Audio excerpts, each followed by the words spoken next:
Hello Virgo friends, I'm Annie Botticelli and welcome to my Virgo May 2021 Astrology Must Knows Horoscope Report. We are stepping right into the heat of eclipse season. May and June each have an eclipse, and that is a time where radical changes, big goodbyes, brilliant hellos, changes to trajectory, very notable news and events start coming in. You might have already started to see how this information was going to come. In April, some news might have started coming in. So we are going to talk quite a bit about eclipses in this video. I will also tell you where the areas of experience are going to be for you, but here is the order of what we are going to do. First, we're going to talk about things specific for Virgo to celebrate for this month. Next, we're going to talk about things for Virgo to watch out for this month. Then we're going to talk about some specific strategies for this month and always for Virgo. You may or may not know that besides being an astrologer for almost 20 years, I've also been a coach for that time. And I've been a trainer of coaches and astrologers for close to that time. And as such, I cannot separate my coaching from my astrology. I'm always looking for ways to use astrological knowledge to help you have a better life.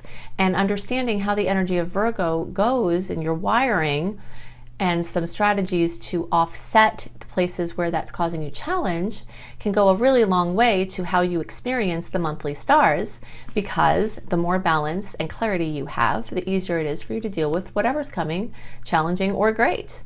Okay, so let's talk about what there is to celebrate.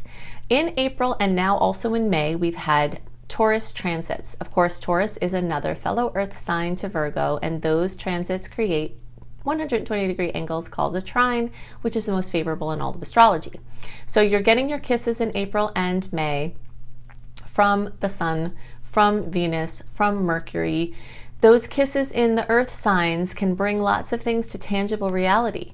They can make something come through that you've been wanting, something physical, something material, something having to do with your self-esteem about those things, raises, anything that is something that you physically see the difference in your life from them gelling into reality. So those kisses can come in any different form. They can be small and they can be big, but you will be continuing to have those possibilities into May, as we've got a little bit more time at the beginning of May of Venus and Mercury being in Taurus, making those for you.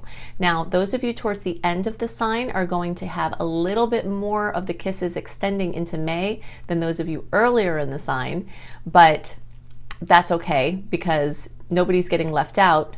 Those of you who are not towards the end of the sign, you'll be getting those same kisses in April. Okay, so in the same time frame, everybody's getting covered, but there is a little bit more of a boost for those of you towards the end of the sign. Okay, we'll say the last week or so. Okay, so what else do we have going on here? We've got lots of possibilities for your work and for your career, your employment, and for those of you who are looking for raises or lateral jobs or starting your business, this could be an amazing time, especially the first half of May for the launches. But the whole month of May can be amazing for anything involving your work, your father figures, healing stuff with your dad, and also anything having to do with like your dharma, what you came here to do. I know I have many people who watch who are not in the workforce by choice, or they don't have to be there by necessity, or they're retired. And for you all, this still has effects. You could be thinking more about how you want to bring your gifts in the world, even if you don't need to make money for it, if it's not your vocation. It still could be your calling. So whether you are in the workforce or not, or whether you want to be or you don't, the topic of finding your calling and listening to your calling is definitely something that's coming up very strongly at this time. Okay, so let's see. We're going to celebrate lots of opportunities for travel. If you've been wanting to travel, I've been talking about this now for a couple of months. I always post these early. So in January, I started talking about how in the second half of March, things were going to be opening up. And I was right about that. They are definitely opening up. And now we have this opening from the middle of March through the middle of May. So making trips, not every single person is going to have COVID be completely resolved for them or travel be completely open.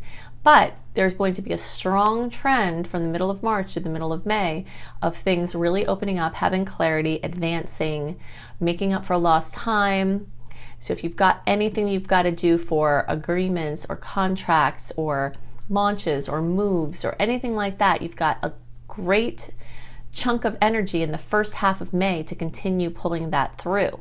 If there's something you're uncertain about, or you're feeling your intuition is just saying it's not time yet, you might want to wait till the Mercury retrograde cycles out, which is the second half of May, all of June into early July. You'll have more opportunities in July, August, and the first half of September to push through, get anything done, make the decision, have the clarity that you didn't have before. But it is important to know that things that were set, okay, now we're starting to switch into the watch out for section. So things that were set either in agreements, relationships, anything, your finances, anything that was set, plans, travel, certain of those things can either be called into question or change in the second half of May. And if you have to travel in that time, it's not a bad time to travel in Mercury retrograde. There's definitely a misconception that you shouldn't travel in Mercury retrograde. And on the contrary, Mercury retrograde, especially in Gemini, as it will be at this time, is a fantastic time to travel. There are just certain rules that you have to keep in mind. One is that changes are going to occur and you might not have all the information. So gate changes, flight changes. I had to make some plans for the end of May. There's something going on with my husband's family and we'll be traveling, and already both of the flights were changed. The dates and the times were changed by the airline.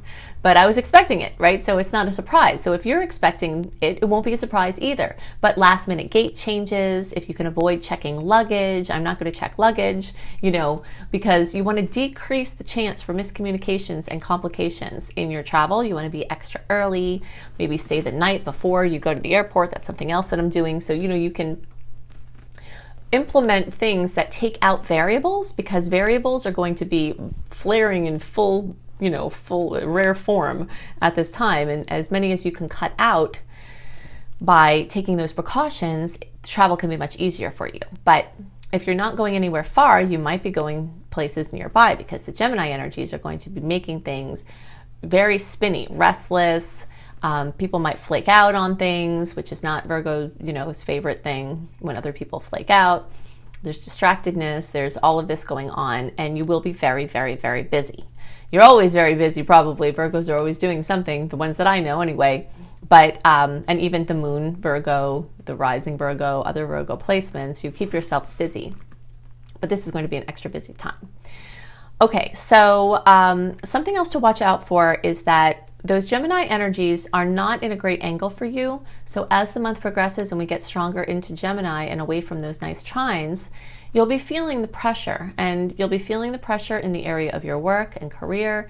You might be feeling the pressure for immigration issues, but some of the same issues that you'll be feeling the pressure, you could also see some really brilliant breakthroughs, like publishing, like your work, like writing, like editing, like anything having to do with international connections, not just travel, but immigration or any of those other types of topics.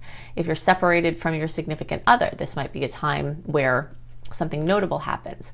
Also, anything having to do with learning languages or teaching or learning. So you stepping into your teacher role more, or you going into an education program.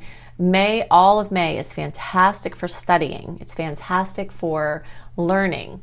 And there are multiple reasons for that. And even in the retrograde, especially Mercury retrograde, is an amazing time for learning. So if you're looking for a perfect education program in the lines of your interest, then this could be a time where you're finding yourself doing a lot of studying, and that would be a good thing. Okay, so now let's talk a little bit about some strategy here. Hold on, I just want to make sure. Yeah, let's talk about some strategy. So, and this is specific for Virgo. If you understand the energetics of your sign, and again, this is true for you, whether it's rising or moon or anything else, because this is going to be a factor for you, then you can understand how to help offset challenges that come from that. So for instance, Virgo energy is in a spiral. It's an outward spiral. It's the type of spiral, if you've ever been on that crazy ride called the Gravitron. Okay, this is a ride. It's a crazy ride. And you see it at carnivals sometimes or whatever. Maybe, I don't know if it's still around, but it was when I was little. So You basically are standing, and then what happens first is you get pulled in and then you get thrown out. Okay, so the forces are just throwing you back on the wall, and you're just like spinning and spinning and spinning. Okay, so that's what Virgo energy does. It starts to go in, and when it does, instead it pushes back and out and down, and that comes in the form of, right, very little focus on the self. Usually, this is a lower vibrational form. Very little focus on, I don't want to say it's lower vibrational to be others oriented, but it has negative impacts on your health to not be focused on yourself. See, Virgos are notoriously focused on other people and their pets and the animals and everybody else to help them, right? Virgos are the helpers and the supporters and worried about everybody else. And so they've got this little bit of energy that's like, okay, here's something for me, and now here's everything for everybody else. And then it goes down, which is why Virgo people are very grounded, which is why my Virgo friends that I have, a lot of them, and my other earth signs, I've been friends with them for years, and they're the friends that make sure to instigate staying in touch. You know, they're grounded, they're practical, they're predictable in good ways, and this is a positive thing. But when it can become not positive for you is when things get stagnant, when you need more, creativity, or need to crack open out of your habits, when you need more inspiration, if you're stuck in something, if you have something going on with your health, if you need some insight, if you need some upliftment, if you're starting to feel sad or depressed, or at the state of things and just having so much to do. This is something I see so many Virgos are just like, just trying, and just like a Mother Teresa energy, I call it. It's like there's so much to do, so you have to tirelessly keep going. So whatever you can do to offset the energy of out and down, which would be in and up. Okay, so of course you can do just a quick visualization, even a visualization like this, where you see your energy spiraling out there and you just start pulling it in. You can even physically like this, pull it in, pull it in, pull it in, pull it in, and then watch it rising. Watch it rising. And if you're having trouble making the direction go up in your visualization, it doesn't even have to be a long meditation. This is just a visualization throughout the day to balance the energies out. I like to sometimes imagine that there's like a hook up high, and my chakras are being pulled out, my top chakra, and then the hook goes and hooks on something, and hook on a tree. It can hook on whatever. It can go into the heavens and hook up there somewhere. Somebody that you think about up there could be holding it up for you, but the hook is like pulling you up from the center, and it's helping to pull those energies in and up. And this is actually something for like an anti-aging technique that people can do as well, where you're imagining everything going in and up, because what happens with time is everything goes down, right? Everything is going out and down, right? So we want to pull it in and up. So there are a lot of different manifestations that we can use this for. So just be thinking about other ways that you can take things in and up. Of course, meditation is an amazing way. You could even do inversions, handstands. I don't want, if it's not any of the signs that have energy that pulls down, anything upside down for them would be the opposite of that energy, but that's not necessarily good for all of you. If you are going to be injured or have something going on, a hiatal hernia, or, I'm not a doctor, so you have to use prudence when I'm making these suggestions. They're only suggestions to give examples of the type of thing that you're looking for, the energetics, and then you can find the things that work for your body and situation. Whether it's headstand, handstand, rebounding, even though you do wind up going back down, at least you can kind of shake things up, and you're in your center point. So these are some strategies that you can use. Okay, so now let's talk about the eclipse cycles, when we last had the Sagittarius Gemini eclipse cycle, when this one started, when the hot spots have been, so you can kind of find the storylines for yourself.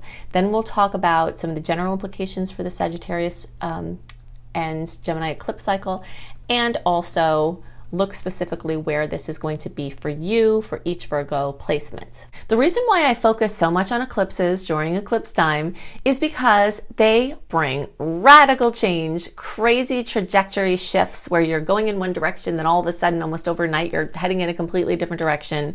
Dramatic endings, exciting new beginnings, clearing up of karma in a major way where you feel like, wow, something has occurred and now certain patterns are just behind you, and brand new ways of being open up. It's a very exciting time. It can also be a very stressful time. And some of the changes that come are not welcome. Some of the changes that come are things that you've been trying to manifest for sometimes your whole life. And so it's just a very, very powerful time of extreme energies. The principle in physics that talks about matter never being created nor destroyed, that it simply changes form, is very evident at eclipse time. And we can see it happening in some common things, like for instance, a grandparent passes away and a grandchild is born, or something notable goes on like that type of thing. Somebody retires, but then they start their post-retirement new project, and it's like the energy of what is removed doesn't leave. It just changes into this other form in this brilliant new beginning. And so you will either be a person who is having that happen in this, especially May-June time frame, or you'll be a person who's watching people around you have crazy things going on, and in some cases holding space for them, because it can be, even positive changes can be pretty stressful or a lot to take in as you're going through a major transition. And a lot of times, if you're not the person going through that change, you're holding space for the other person, meaning you're there for them, you're holding their hand through it, or you're assisting them in some way. You can usually tell if you're going to be the person who's going through the changes or the person holding the space by the degree to which the sign and degree of the eclipse hits your personal planets. But since we have so many personal planets, we can't do that justice in general readings, but we can talk about some of that, which I tend to do, in the horoscopes. But some people go through both of it, where they're holding space for other people who are going through a lot, and they themselves are going through a lot of change. Okay, so those are some must-knows. Now, just to give you a little perspective about this particular eclipse cycle, the Sagittarius-Gemini eclipse cycle. The last time we had this eclipse cycle was March 2011 through August 2012. And now it started again on May 2020 through January 2022. So it doesn't mean that everything that happened between March 2011 and August 2012 will occur again. It means that the things that occurred in that time that were related to the signs or houses that were accented for you are going to be themes that come up again. If something bad happened then, it doesn't mean something bad will happen now. It's just the areas of life that are activated, which of course I'm talking more about in, this May and June report to tell you what areas of life will be active for you from the perspective of your sun or rising or whatever you're watching for. But in general, you can think back to that time and then notice what similar themes started to come up again, around May of 2020 that have been going on.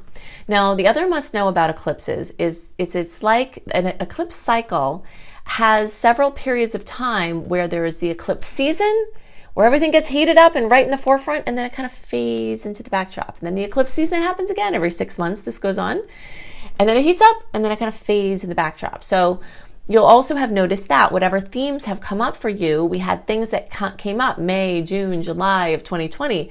It's kind of like a pot boiling. The eclipses in the astrological perspective are not like they are in the astronomical perspective. From the astronomical perspective, they happen at that time and they're done. From the astrological perspective, there's this cycle that's working in the backdrop, and it's working on areas of your life, and it's active, and then it fades in the backdrop and it's active. Okay, so this is how I like to see this, is that in May of last year, of 2020, we had the heat go up.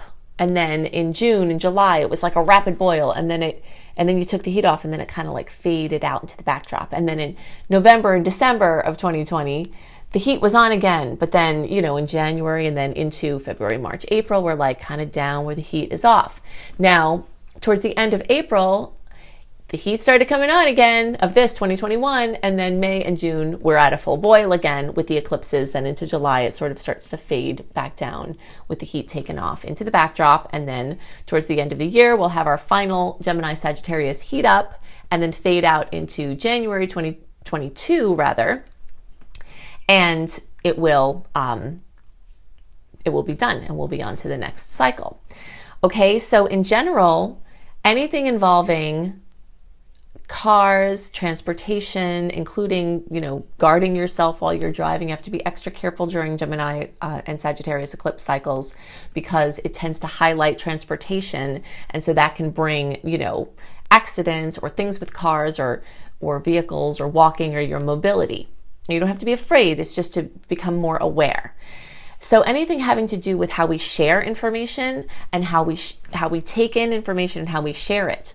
Education, we can see since last year, we thought that it was COVID that did this, right? But it was really a part of an astrological cycle that was bringing the topic of education and how we are getting educated into the forefront. So now we have new breakthroughs and new storylines with how we're getting educated, kids and adults. Also, how we're commuting or not commuting to work. So you can see as of, the spring of 2020, the fall for those of you down under, and now in the spring of 2021, in the fall for those of you down under, where we're back in this, okay, what are we going to do with the kids in school? Who's going to wind up staying home? What are we doing with work? People are working from home. All of this is very much related to this eclipse cycle.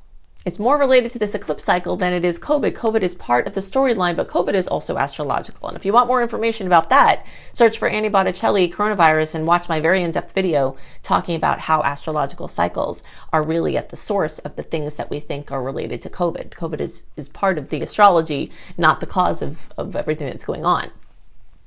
So in any case, we will see things involving international topics. Immigration has been a very hot topic since last year, especially. And we're seeing the storylines of that unfold. Anything having to do with relationships with different countries and our international business. All of that is very much related to the eclipse cycle of the Sagittarius Gemini. So all signs will be seeing those storylines heating up into the forefront. Something else that is a major must know about eclipse time and eclipses in general is that the eclipse cycle matches the North and South node transit. So for those of you who know about North and South nodes, maybe you didn't know that there was a direct relationship between the eclipse cycle and the North and South nodes. They're both running along the ecliptic. And the ecliptic is a very important area of focus in astrology because this has to do with your karma and your dharma. So the difficult patterns that you brought in, whether it was through your own soul's, behaviors and journey, or whether it was through ancestral things that have gone on in your particular DNA, or whether it's the human consciousness that's undergoing evolution, all of those karmic pieces are represented in the South Node energies. And then the North Node energies speak to our highest expression in this lifetime, our highest evolution, our dharma, what we came here to do. So eclipse time always is very rich with opportunities to clear karma, clear old patterns, clear programming that's not working, and set up new wiring, solidify the trace of a suggestion that's sitting there waiting to be actualized in the form of our highest destiny, taking steps into making those pathways be solid and more of your norm. So it's very much a time where you have opportunities to step into your highest expression in major ways and let go of major old patterns and become revitalized and have your life just opened up in ways that you've only dreamed of. So it's a very exciting time. I mean, what is there in the mind of the seeker that could be more important than stepping into your highest destiny and your highest expression this lifetime, right?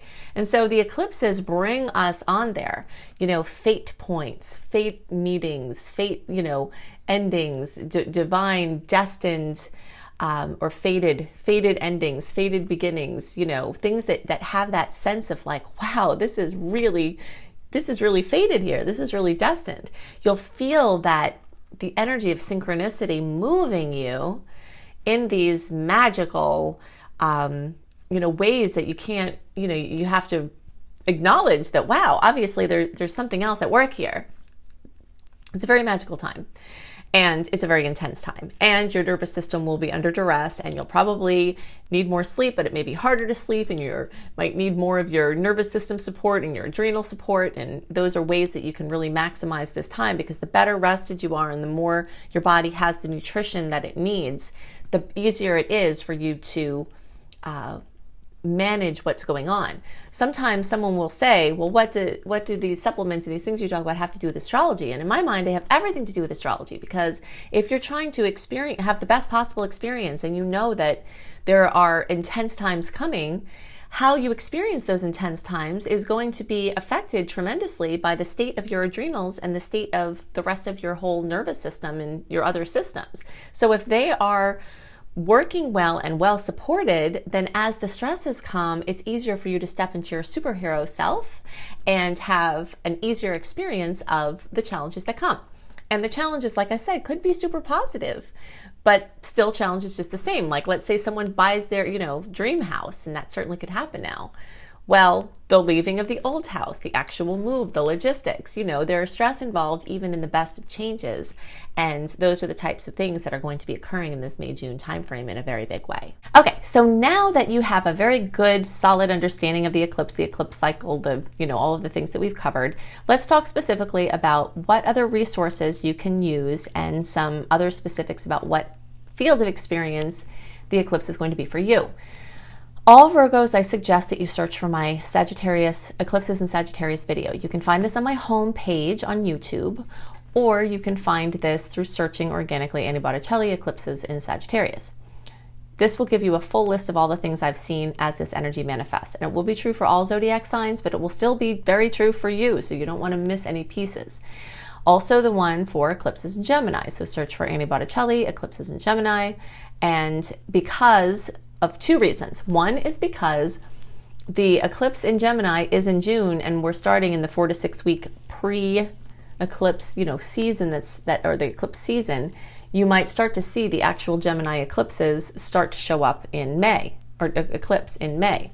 So the second reason why you'll want to pay attention to that Eclipses in Gemini video as a Virgo is because most of you are going to actually have the Sagittarius eclipse that's in May also in your house of Gemini. So you've got double duty of that area of life being accentuated, and it's for sure going to come up in one or more ways. A lot of times I see things come up in triplicate at eclipses, where there are 3 separate things that go on from the one eclipse. So you'll want to know that one really well, Eclipses in Gemini. You can find that video of mine, Annie Botticelli. Okay, and then those of you who are in the August born, early couple of days of September, you all will also want to watch my Eclipses in Cancer video.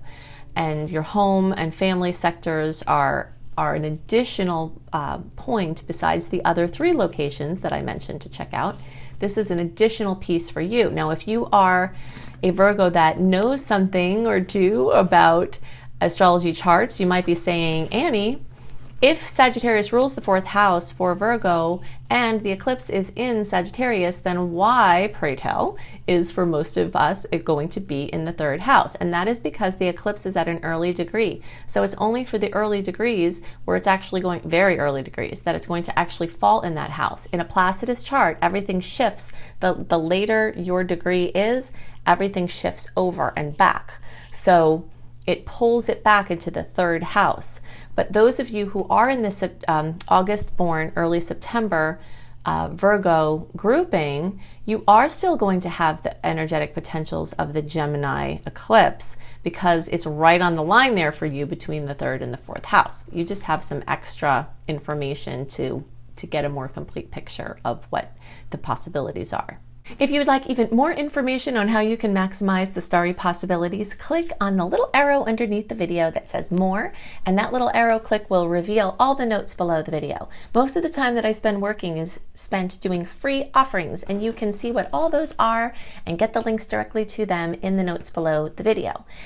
First thing to do is go to anniehelpsyou.com, sign up for my free email newsletter. Not only will you get my happy scopes, a sneak peek into the highlights of all of the months of 2021. Right now, you can see all of that immediately, but you'll also get a more detailed overview of each month, 1 month early, the sweet and salty dates of the aspects, what you can expect from them, and a general write-up of the month ahead delivered into your inbox 1 month early. You also get a free sign-on bonus called Shine, which is my virtual 28-day coaching program.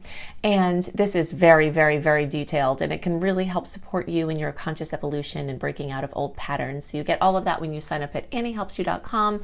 You'll see it right on the front page. It'll say, "Hi, friend," and then it'll have space for your name and email address.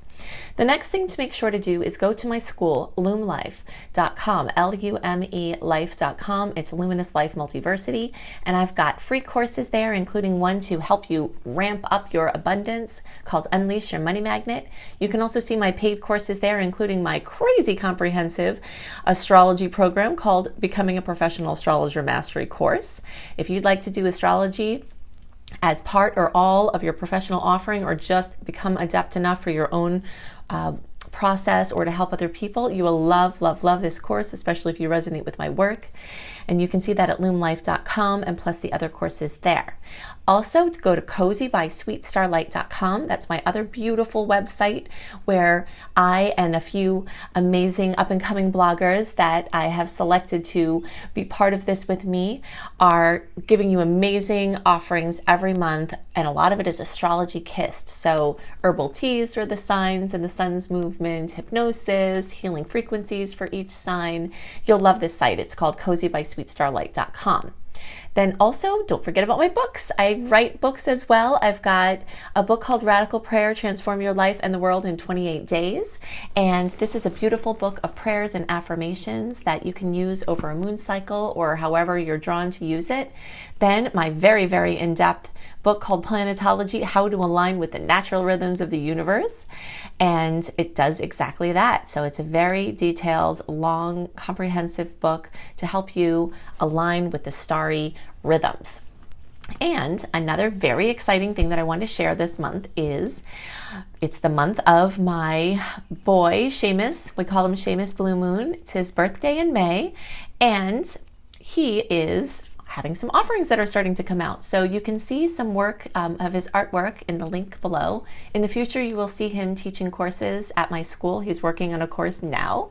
So he's also a rune master, an amazing reader of runes. So you'll start to see more by him coming soon. And so this is his beautiful launch into the public. So you can check out some of his artwork in the link below in the More button. So I hope you have a wonderful month, and I'll see you next month.